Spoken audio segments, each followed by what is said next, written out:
Reading through the vocabulary from chapter 22. Aspadzomai, I greet. Notice this is a middle-only verb, probably because it's a verb of reciprocity. You can't do this unless there are two parties. If one party is removed, the action cannot happen. Verbs of reciprocity are frequently middle-only.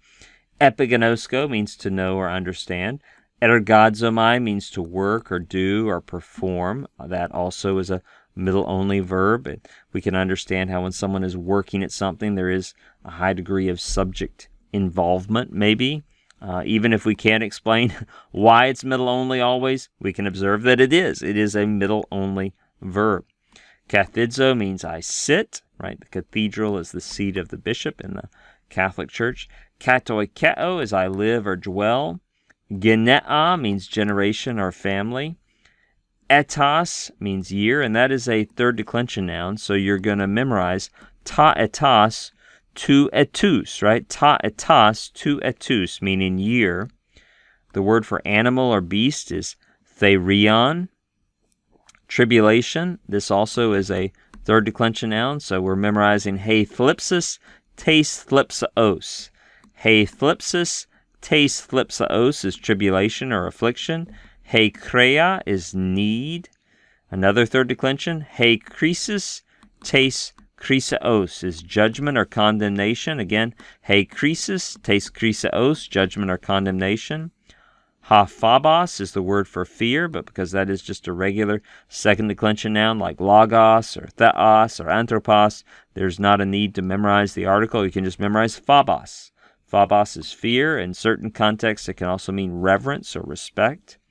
Phulake, a good old first declension noun, meaning watch or guard or prison. Improsthen, that is one of those improper prepositions, meaning before or in front of. It's followed by the genitive. Remember, improper prepositions can never be used as prepositional prefixes on compound verbs. So while we have the proper preposition ek on balo, ekbalo, right? Ek is a proper preposition. It occurs by itself, and it occurs on compound verbs. Improsthen would never occur as the prepositional prefix on a compound verb. Then we have the word idu, means behold, look, or see. Sometimes that's called a frozen imperative because it originally was an imperative form with the stem id from, if you think about it, from adon, that's the second aorist stem id. And then there was a imperative ending we're going to see very soon. But over time, I think it's kind of like people forgot, we could say, that this is an imperative, and it just began to be used as an emphatic particle.